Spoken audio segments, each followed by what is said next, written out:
Hey, what's going on? Woo! What's going on? It's Bill Burr. It's the Monday Morning Podcast for Monday, February 6th, 2017. I'm doing it right after the Super Bowl just because I got the little one now and she's going to keep me up all night. So I knew there was no way. There's everybody texting me right now. I'm speechless.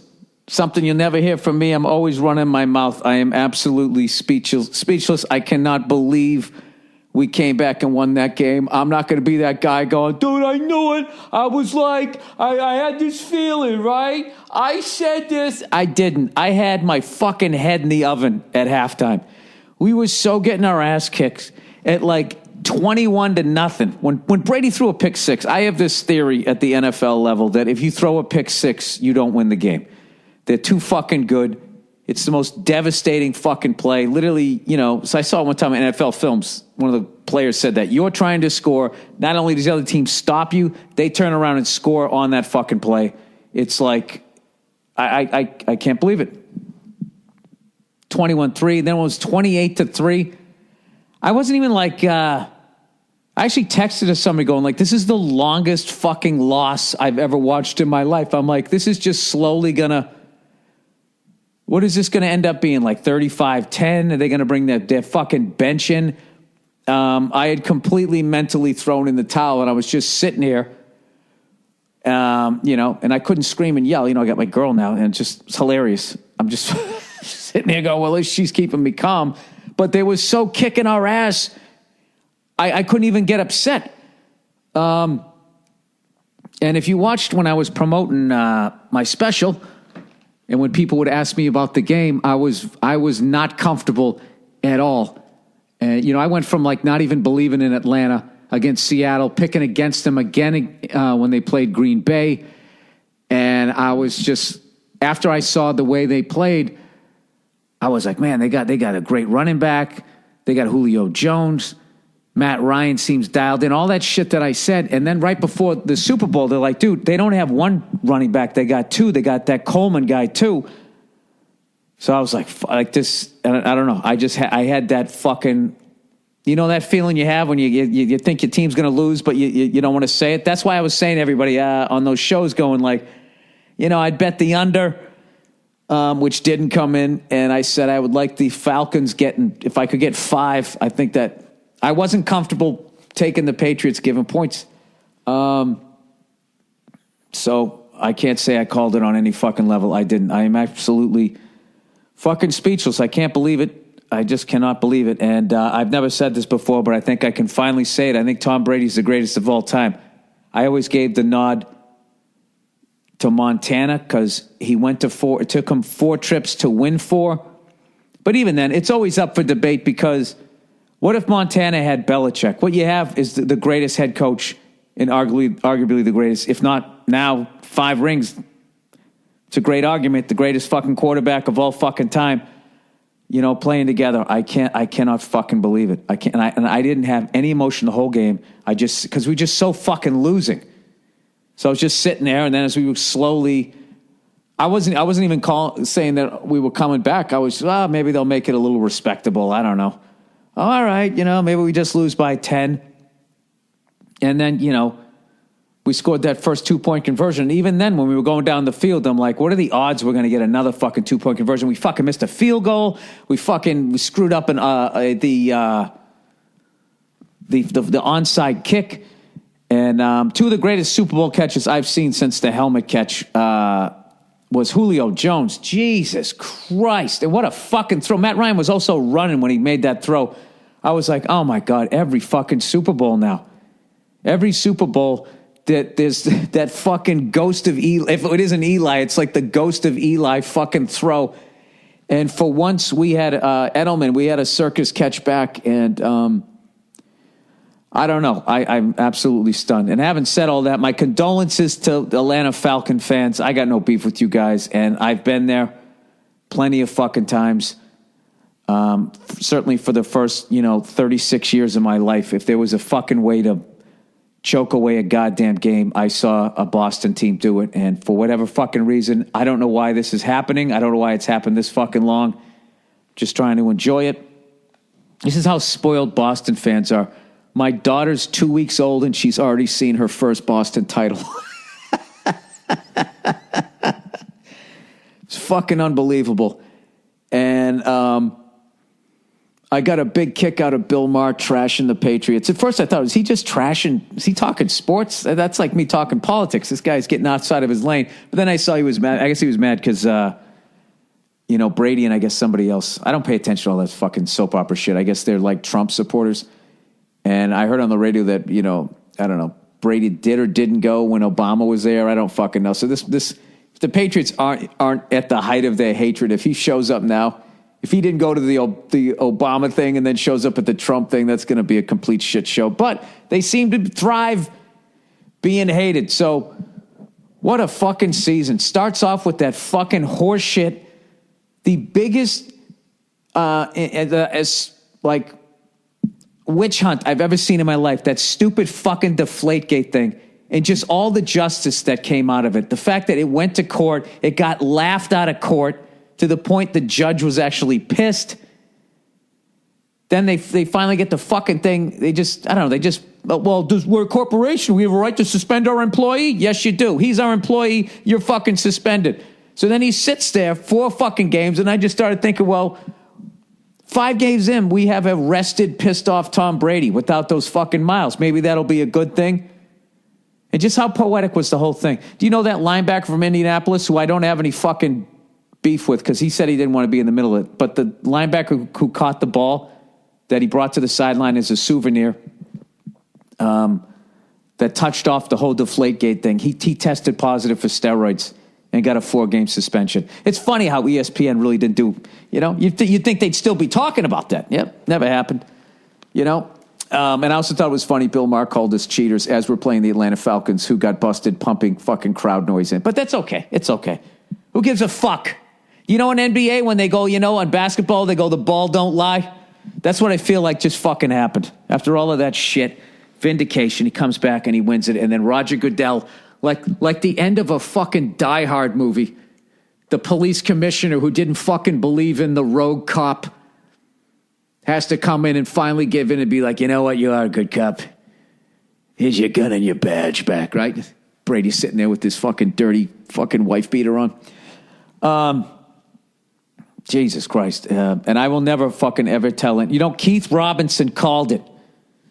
I'm going to find the fucking text message. I'm going to read you some of these fucking texts right now because I hate when fucking people fucking quit. And then they don't admit to it. I did. I was like, this game is fucking over. They're younger, they're faster, and then we get a break in the game, then they get a fucking big sack. I mean, they're a really, really good team. Hang on, let me find this fucking thing. I had a buddy of mine, he texted me at halftime. He said, I took Atlanta in the under, and I was like, great bet. I didn't hear from him till after the overtime, and then he texted me. He just texted, fixed. All right. Oh, my God. I felt so bad for fucking Atlanta's owner. He seems like such a great guy. He looks like fucking Grandpa Munster. And he made the fucking Jerry Jones move. You come down on the field before you put the game away. Then he had to stand there. Did you just see when he had that glum look on his face and his, I don't know what, you never know with those super rich guys. It's like, is that your daughter or your fucking third wife? Whoever the fuck that was with him just sort of glanced at him like, oh, God. He's going to be hitting the bottle tonight, that poor bastard. All right, where is it? What did I say here? Okay, it's the first text I sent at 4:55 p.m. Pacific Coast time. Have I ever told you my pick six rule? If you throw a pick six during an NFL game, you lose. Not to mention we are down 21-0. I bet the under, it's 59. If the Patriots don't start playing defense, the Falcons will score 60, LOL. He writes, the Falcons give up a lead all the time. He said that at 21-0. This is Keith Robinson, who I'll now say the great Keith Robinson. Tom Brady, the greatest of all time. Keith Robinson, he's the great Keith Robinson. All right. Then I wrote, we look like shit against the Texans and the Steelers weren't that tough. Okay, 6:19 p.m. This loss is taking forever. I had no belief. Glenn Close in The Natural, when she stands up and he looks into the stands, if let's say me and Robert Redford had an alternative lifestyle relationship, when he looked up in the stands, I would have been gone. He would have seen the back of my head walking out of the fucking stadium. He goes, they can still come back. And I just laughed. I laughed at him. And I just said, they are younger and faster. AFC was weak. And then there's no more text for a while. Then he writes back, told you. And then I wrote, right, you might be right. Then I wrote, that's one of the best catches I've ever seen. That was the Julio Jones. And then I wrote, does Grandpa Munster own the Falcons? That's when he was down on the thing. And then after that, he was just calling me up. And he just kept saying, this is what Atlanta does. And I was like, you're right. You're absolutely right. I don't know. But, I sat and watched the whole fucking thing. Thank God I didn't turn on some Mary Tyler Moore tribute. By the way, God rest her soul, one of my favorites of all time. I cannot fucking believe it. I just sat here, just accepting defeat, going like, we'll see what the fuck. I can't fucking believe it. I can't believe it. So there you go. 5 fucking rings. Tom Brady, the greatest of all time. And once again, I always have to say this because I went to that Green Bay Packers Patriots Super Bowl. Jesus Christ, I watched when the first year I watched the Red Sox was 1978, Bucky Dent. I still remember my mother's face in the kitchen. I came in and I was like, Mom, is there another game tomorrow? She just looked over at me and didn't say anything. She just shook her head. Shook it, no. Oh, fuck. Anyways, all right, enough of that. I don't even know what else to fucking talk about. I got, you know what? I did the Ice House this weekend. It was the first time. Yeah, it was great to see the Bushes, by the way, because I know that they were in the fucking, the hospital or whatever, regardless of your politics. Guy's a war hero. You don't want to see somebody fucking, I guess you die at some point, right? Took a lot of balls for him to go out there, I wouldn't have done that. You know what I mean? I get to those fucking years, you fucking wheeling me around and shit. Hey, Bill, you want to throw the coin? You want to fucking flip the coin at the beginning of the Super Bowl? You out of your fucking mind? I want to go out in public and throw a coin in a fountain. I don't want people seeing me like this. Look at me, I'm a mess! Right? Blood pressure going through the fucking roof. Fuck, now they're showing the highlights. Dude, you know when I really officially thought the game was over?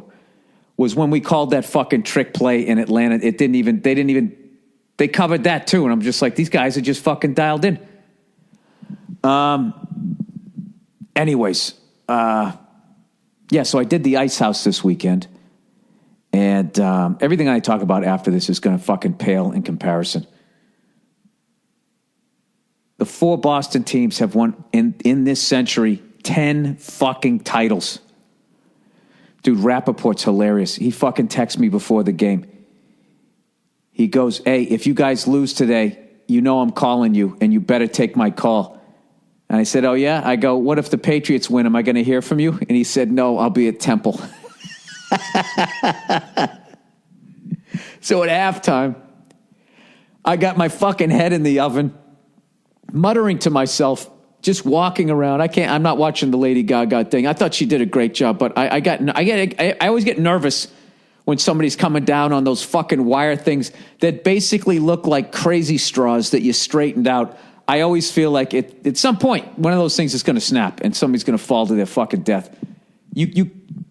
There's no fucking gig in the world worth doing that. The people who fucking do that, the level of faith that they have, there's no fucking way I would do that. But anyways, so I'm out there muttering in the kitchen, trying to think how the fuck I'm going to graciously congratulate the Atlanta fans, and the amount of shit. And I'm looking at my Twitter and all these fucking Atlanta fans. Where are you, Billy boy? Hey there, Freckles. You're being all quiet. And I'm just muttering in the kitchen to myself, as Lady Gaga's on in the back. Wait up, with my poker face. Right? I guess my kid kept me calm. I just walked in as pissed as I was. I wasn't pissed. I was just fucking, I almost said deflated. How funny is that? I was just fucking, I was depressed. I was like, oh my God. I mean, Jesus, it's one thing to lose, but you just get your fucking ass kicked. So I'm out there and I don't know what the fuck I was thinking. What the fuck was I even talking about? You know what it is? I'm watching these goddamn highlights and I'm still trying to figure out how the fuck we came back. All right, Bill, enough already. Enough. We get it. Your team won a fucking Super Bowl. So anyways, oh yeah. What about that commercial during the Super Bowl with that new fucking thing from Google, that little speaker in your house? You sitting there talking to your kid, reading it a story, and it's fucking looking over your shoulder. And then you just go, hey, Google, what noise does a whale make? And it's like, durr, and then you laugh with your daughter. Like, at what point does the dad turn around like, hey, Google, are you fucking listening to all of this, you creep? Right? People, please, for the love of fucking God, for the love of God, do not bring that thing into your house. Okay?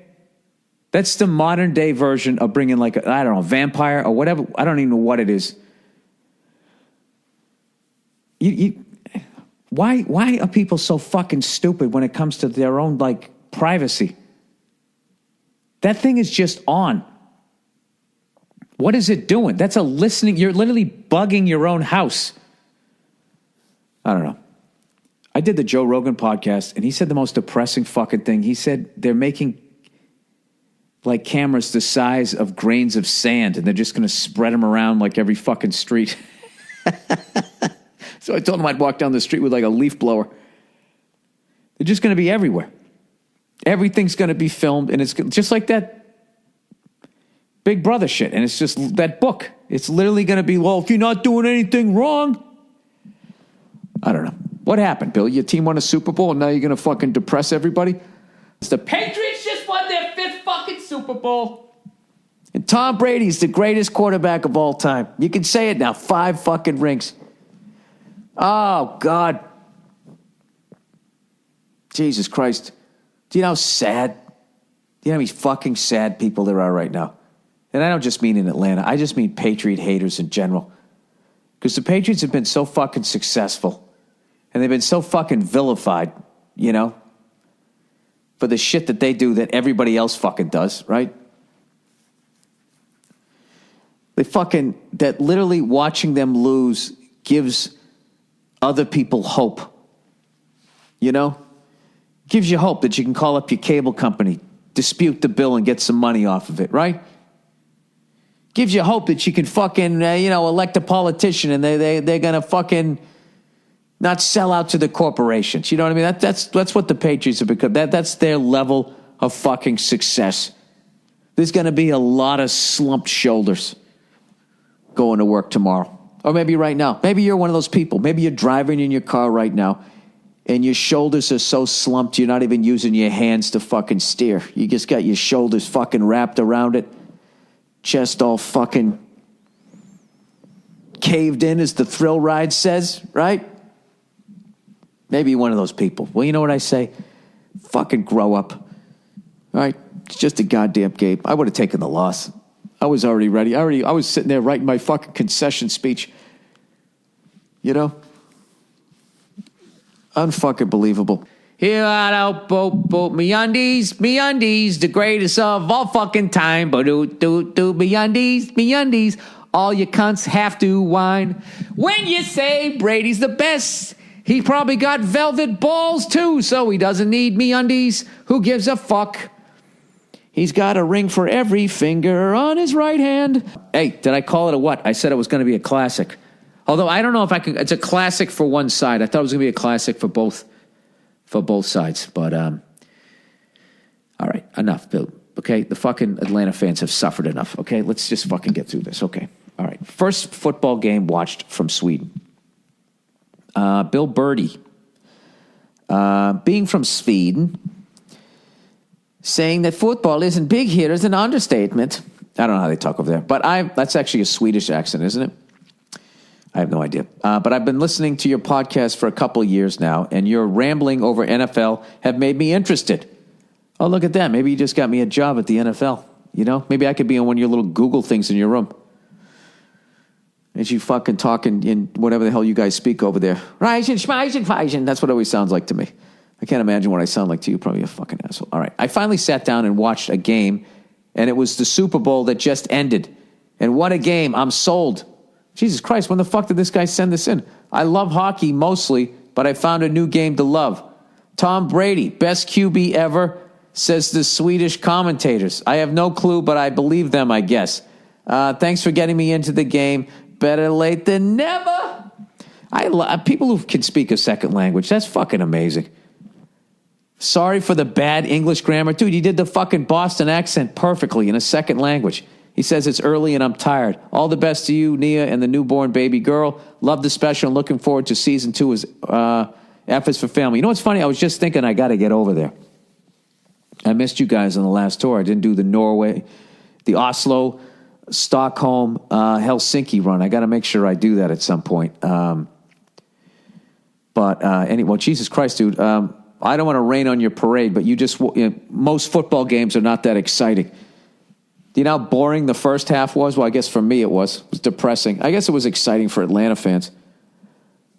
Oh, God, I can't. You know, I had a buddy of mine. Actually, he recently passed away, which sucks, but he told me this fucking story when the Red Sox had like 2 outs in 1986 against the Mets. He had the wire off his champagne bottle, and he had to put it back on after they lost. Hey, maybe this will be, for Atlanta fans, this will be cathartic for you. If you want to share your I thought we were going to win stories, and then I had to put the fucking wire back on the champagne bottle, I'll read them next week. Or anybody out there, if you have those, we're going to fucking win, and then you lose the fucking game. I got a bunch of them I can share with you. I got a bunch of those.